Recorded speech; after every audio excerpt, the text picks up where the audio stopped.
Hello, I'm here with David Icke, and he had a long lecture last night in Maastricht, and that was like 12 hours with some little breaks. And actually, you had some lectures in Germany, but they were cancelled in Stuttgart and in Berlin.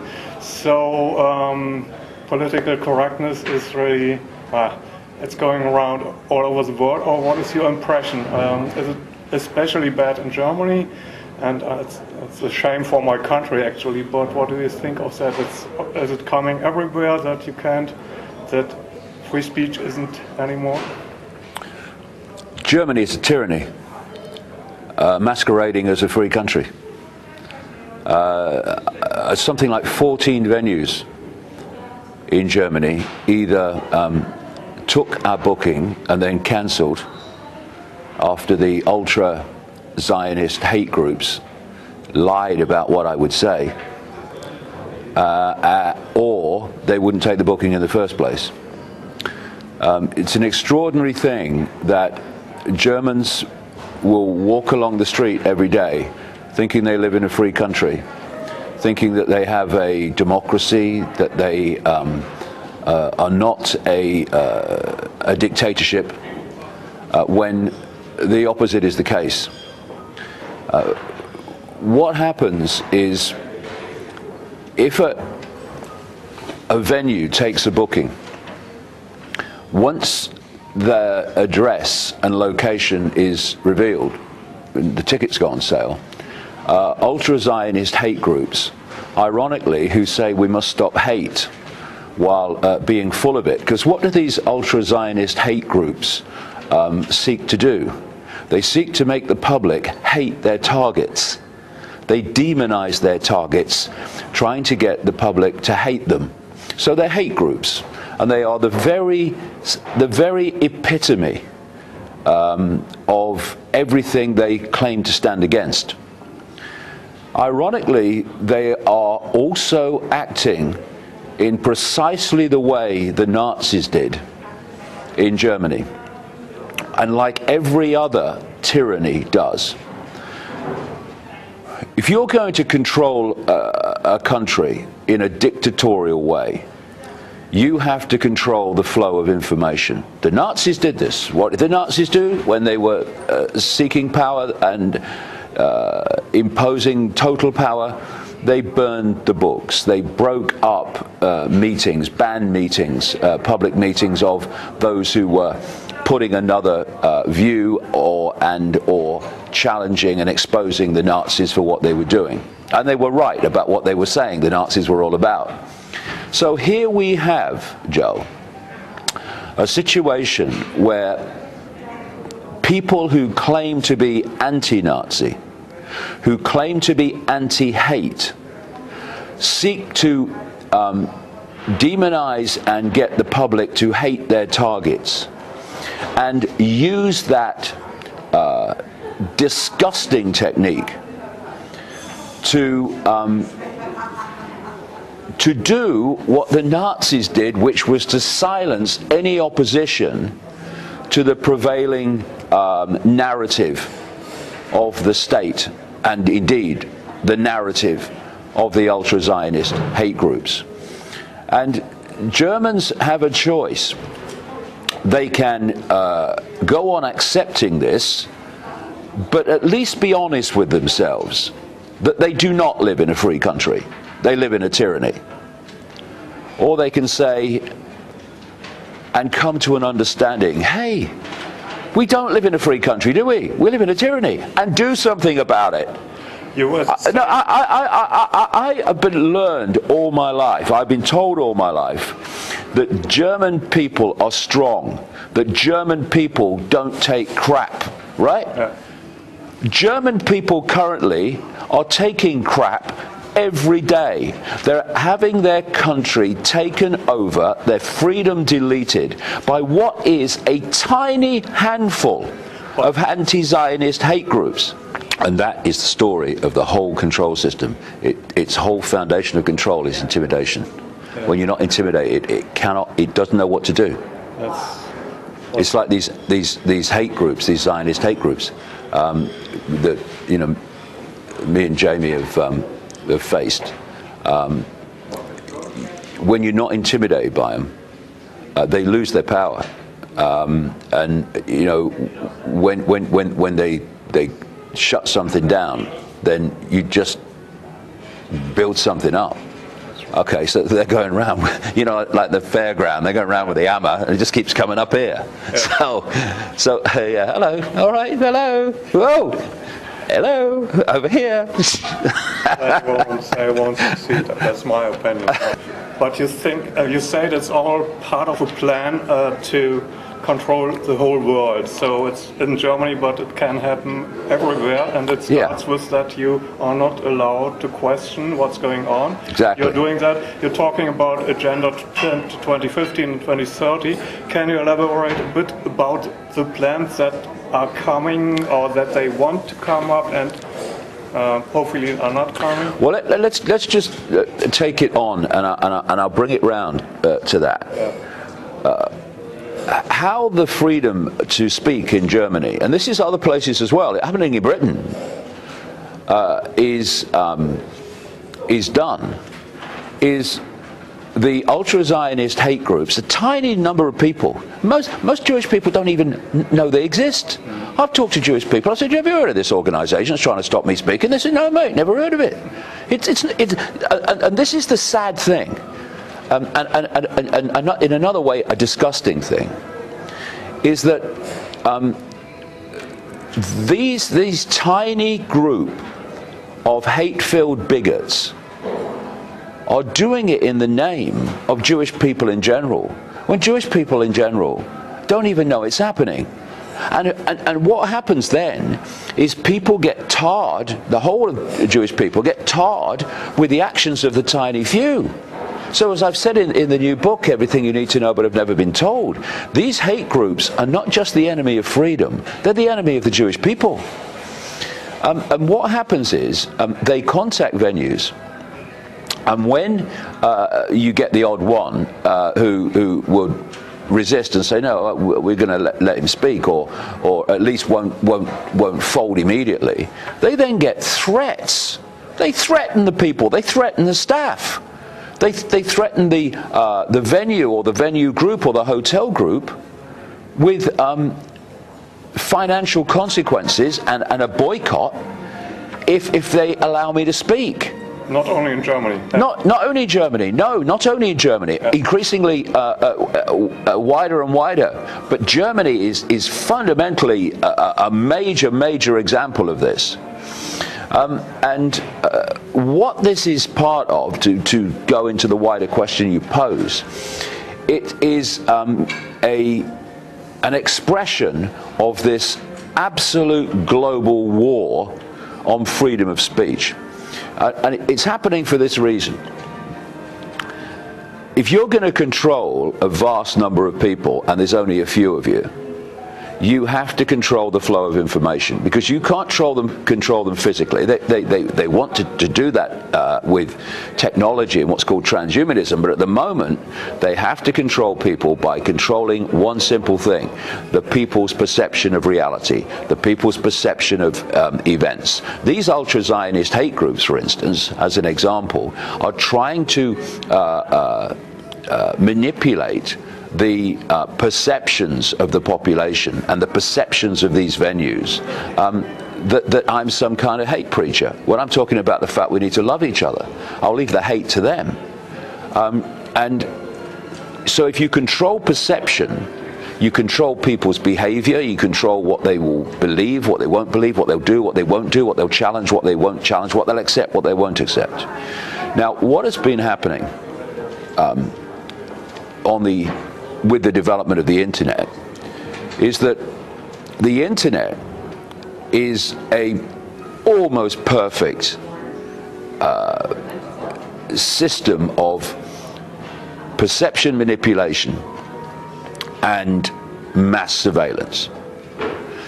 And that's what the internet was created for. That's why DARPA, the technological development arm of the Pentagon, claims that it created the internet. 1969 or something already. Yeah. this has been planned all along. I mean, when something hits the public arena, that's only when you see it. It's been planned long before. But if they were going to sell this mass surveillance, mass perception, manipulation technology called the internet, it's no good bringing it in the form that you want it, because people will say, what's the benefit for us? It's just a control system, go away. So you have to sell it, the benefits of it. So when the internet came in, we'd been through this period, fast closing by the way, where there was the free flow of information, where you could speak your truth and have your opinion and reveal your evidence without censorship. But that was never the plan of where it was supposed to end. That was to get people hooked. That was to get everything connected to the internet. It was to get the internet as the prime central means of global communication between people. What we've been seeing now, and these ultra-Zionist hate groups are a part of it, is the deletion, the blatant, in-your-face deletion now of the parts of the internet that were good for humanity, which is the free flow of information, leaving only what is bad for humanity, which is the control of the flow of information, i.e. the information from which people get their perceptions of everything from. And surveillance, actually. And the surveillance. They listen to you. Yeah, the surveillance. It's a mass surveillance system, Joe, as you well know. So this is what we're seeing now. And so you cannot divorce the ultra-Zionist hate groups trying to silence me from Google, Google-owned YouTube, Facebook, and all these other giant corporations of the internet that are now openly, they're not even hiding it, they're now openly destroying the alternative media and alternative opinion by either deleting websites or pushing them so far down the search engines that unless you're really looking for them, you'd never find them. YouTube is more and more censoring content, and it was always planned to be like that. It's a simple thing, okay? Fishing rod. Oh, the internet's great. The internet great. You can say anything you like, right? Yeah. Oh, you only communicate through the internet now. Okay, that's good. Okay. Well, actually, we think that fake news, because we decide what fake news is, and all this other stuff where you're saying something different to the state's wisdom, the state's version of events. No, not having that. And so this is what we're seeing, and it's all been planned from the start. Google-owned YouTube, Facebook, they are monsters. They are enemies of freedom on a scale that we've hardly seen before. They are the digital book burners. They are the Nazis But isn't actually of modern day. And actually people using the internet differently than they thought. You mean Facebook was planned, you have your contacts, you share your friends and whatever, and your parties. And actually when I look at Facebook, there are so many critical things about what's going on and so many spiritual things being shared. So let's look on the bright side, because it looks all very disturbing. Is there a chance that people are waking up and sharing that on that internet that was just supposed to share what you have had for lunch or whatever? Well, I don't think that the people in the shadows that were behind the internet were stupid enough to believe that a lot of what they didn't want people to see would initially be circulated on the internet. They probably factored that in. I think, I do agree, I think they've been very, very surprised at the scale of it.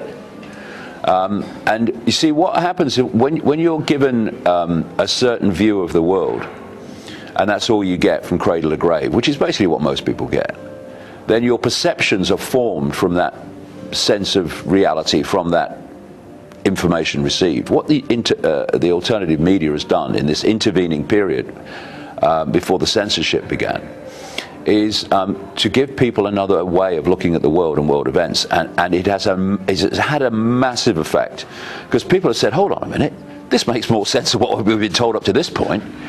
And that impact, and you're right, I just finished this all-day event world tour, the Worldwide Wake Up Tour, over the last 18 months. Just finished it in Maastricht. And I've seen tremendous changes in the number of people and the kind of people that are questioning things that they wouldn't question before. It is happening, there's no doubt about it. And the fact that it's happening, and the fact that it is happening ever more quickly, has created this urgency among the shadow-owned, all in the end answering to the same masters: Google, Facebook, YouTube, etc. It's given them this urgency to lock down the free flow of information, and to deny people this other way of looking at the world. And you know, in terms of, you know, people are still communicating this information. Yes, they are. Nothing like they were before in terms of its profile, because of all the manipulation by Google of the search engine listings and the news listings. But I would just emphasize that where we are now is not where it's meant to be or meant to lead. Where it's meant to lead is that anything that challenges the official narrative is to be deleted and denied. That's where it's leading. We're only where we are now. There are actually plans for total enslavement of humankind. You talked about it at length, and everything is going in that direction. And you're talking about the mind set behind that, and you're talking about the archons, the demiurge, and you have been talking in our last interview actually about the Nag Hammadi scriptures that were found at the Red Sea, I think. And what kind of spirit is behind that? You're talking about that it is without empathy, but where does it come from? Well, the thing is, the world of the scene, which is just ludicrously small. It's a tiny, tiny frequency band. People don't realize this. They look into the world and they think that they can see everything in the space they're looking at. They can see a tiny frequency band in the space they're looking at. That's all that the human sight senses can decode. It's called visible light. And if you think that mainstream science says that, or estimates that what we call the electromagnetic spectrum is 0.005% of what exists in the universe. Well, visible light, the only little band of frequency we can see, is a tiny fraction of the 0.005%. So therefore, let's just take a breath and lose this, well, arrogance that we can make sweeping statements about what's happening in this tiny frequency band from the perspective only of the frequency band. It's ridiculous. As many philosophers have said over the years, words to the effect of wisdom is knowing how little we know. We need to realize that from our visual perspective, in this tiny range of visible light, there's no way that we can understand the world we're in the true sense and context. So when you think that outside of this tiny band lies infinity, and within infinity and infinite potential, infinite possibility, what kind of expressions of life must there be? Look at this tiny band of frequency. Now look at the different expressions of life within that alone. Look at the different human forms. Look at the extraordinary different forms in the animal world, in the insect world, in the natural world in general. And that's only within that tiny band. So what the heck exists outside of that band that we can see? And looking at ancient writings, modern experience, and putting the pieces together, it's very clear that this world, this human society as we perceive it, is controlled by a force that A, is not human, that operates outside the frequency band of visible light, though it has agents within it, and in the end does not even take form. It's a state of awareness, a very distorted state of awareness, which ancient writings describe but under different names. One you've mentioned is from the Gnostic people, the Gnostic belief system, whose writings and beliefs were detailed in an amazing find found in an earthen jar at Nag Hammadi, 75, 80 miles north of Luxor on the Nile in Egypt, in 1945, which had a fifth of the writings actually were about this archontic force, as I call it. And it has vehicles, specifically engineered vehicles within our reality, to manipulate the human world on its behalf. In fact, it's ultimately manipulating the human world through those vehicles. And we have names for those. If you go further back, they were called royal families and aristocratic families. Why did they think they were so special? Why did they think they were so genetically special? Why did they think they had the right to rule just because of who they were? Why did they say they were genetically descended from the gods?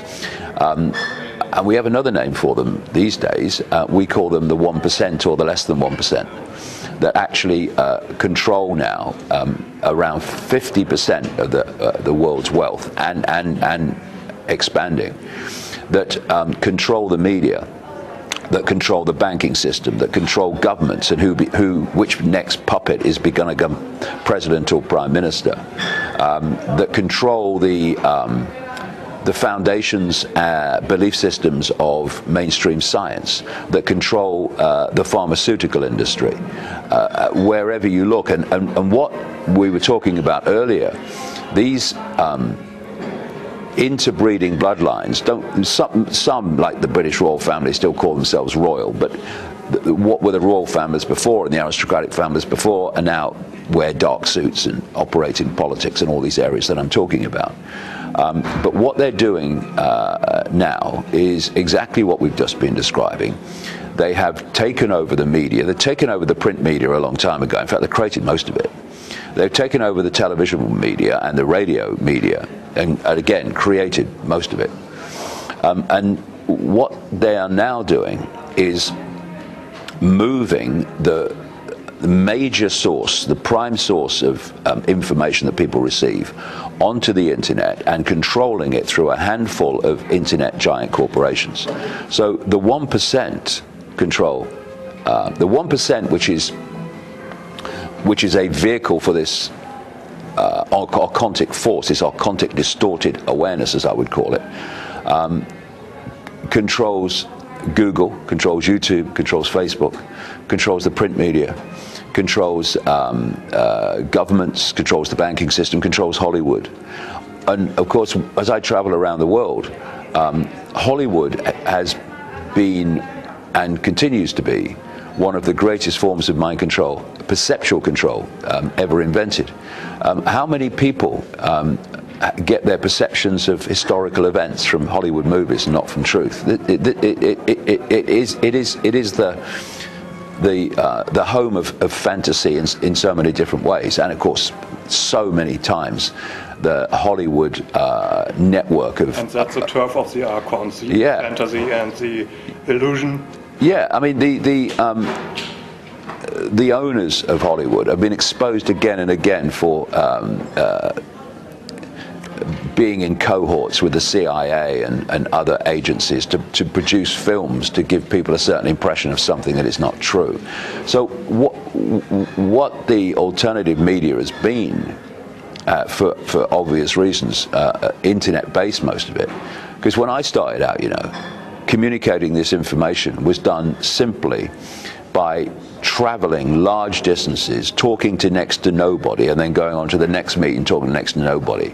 Events that were publicized by handing leaflets out, because there was no internet worth the name then. And when I started, there was really no internet. You would be the best customer in the coffee shop. Because exactly. That's what you were doing. The people don't realize that, that have come into this later, and they've had the internet from the start. Just what it was like when we started out trying to communicate this. It was, leaflets, word of mouth, and all that stuff. They had no money to put adverts in anything.